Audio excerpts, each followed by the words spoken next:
Chapter 2. Ghosts from the Past.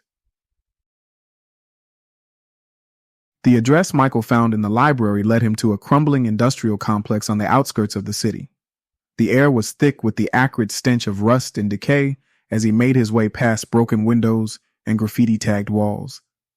He gripped the photograph of Elizabeth Rowe in his hand, her enigmatic smile spurring him forward despite the chill creeping into his bones. The facility's front entrance was chained shut, but Michael circled the perimeter until he found a side door hanging ajar. Inside, the air was heavy with dust, and the faint hum of electricity buzzed in the background. He scanned the room, a gutted laboratory, its walls lined with shattered glass cabinets and broken equipment. This place had once been alive with purpose, but now it lay dormant, abandoned by time.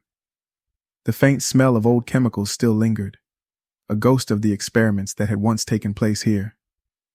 As Michael stepped deeper into the facility, his flashlight illuminated a sign partially obscured by grime. Rotech Genetics. His breath hitched. He'd never heard of the company, but its connection to Elizabeth Rowe was clear. The lettering on the sign was faded, as if trying to bury its past, but Michael knew he was closer than ever to uncovering something pivotal. Michael's search led him to a room that appeared untouched compared to the rest of the building. A metal desk sat in the center, its surface cluttered with yellowed documents and a dusty computer terminal. He carefully sifted through the papers, finding lab notes signed with Elizabeth Rowe's name. The notes detailed experiments on genetic modifications and references to Phase 1. His hands trembled as he realized the significance. This was her work, a piece of the puzzle connecting him to her. The terminal's screen flickered to life with a dull green glow when he pressed the power button. It prompted him for a password. After several failed attempts, a final option appeared. Override? Michael hesitated, but his instincts pushed him forward. He pressed yes, and the screen filled with encrypted files, each labeled with cold precision.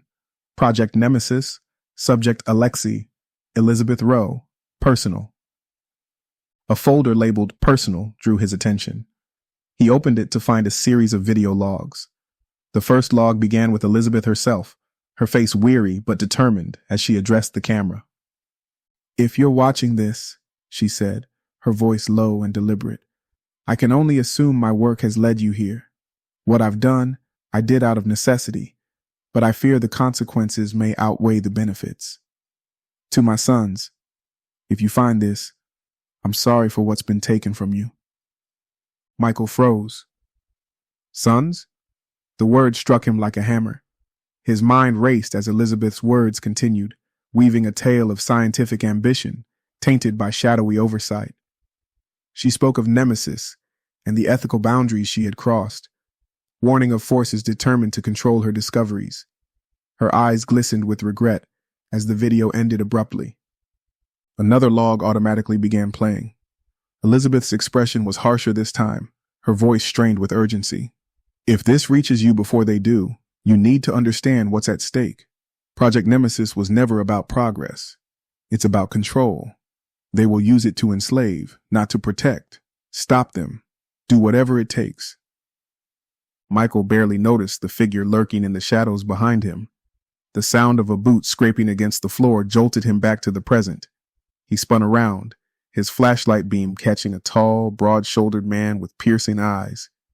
"You shouldn't be here," the man said, his voice a low growl. His stance was rigid, military-like, as if he were carved from stone. The insignia on his jacket was faint, but Michael caught a glimpse of the name Thompson. Michael backed toward the desk. "Who are you?" The man didn't answer. Instead, he stepped closer, his gaze flicking to the terminal's glowing screen. Michael realized he couldn't let this man see the files. Thinking quickly, Michael yanked the flash drive from his pocket and jammed it into the terminal, initiating a download. The man's eyes narrowed as he realized what Michael was doing. "That information's classified," the man warned. "You're making a mistake." "Maybe," Michael shot back, "but I need answers more than I need your permission." The man lunged, but Michael darted to the side, narrowly avoiding him. He grabbed the flash drive as the terminal blinked its completion message. With a final glance at the room, Michael sprinted toward the exit. The chase spilled into the labyrinth of the facility. Michael's heart thundered as he darted between rusted machinery and toppled shelving units. The man pursued him with unrelenting precision, his footsteps pounding like a drumbeat in Michael's ears. At one point, Michael knocked over a stack of crates, hoping to slow his pursuer, but the man barely faltered. Michael burst into the night air, his lungs heaving. The city's distant lights provided a faint glow as he stumbled into the weeds surrounding the complex. He glanced back and saw the man silhouetted in the doorway, watching him, but making no move to follow. Their eyes locked for an instant before the man turned and disappeared back into the shadows. It wasn't over. Michael knew that much. Whoever that man was, he wasn't finished with him. Back at his apartment, Michael plugged the flash drive into his laptop. The stolen files opened before him, a trove of encrypted secrets waiting to be unraveled. His gaze fell on one labeled Subject Alexei. He clicked it open, his breath catching as a series of photos appeared. The face staring back at him was his own, but not quite. The eyes were darker, the jawline sharper, but the resemblance was undeniable. Michael leaned back, his thoughts spinning. Alongside the photos were reports detailing behavioral modifications and combat training protocols.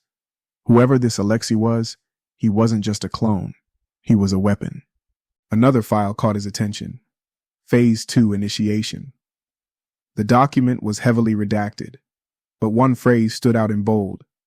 Subjects to be activated for field testing. Michael's blood ran cold. He wasn't just uncovering a conspiracy. He was uncovering a war. This was more than a conspiracy. It was personal. And it was only just beginning.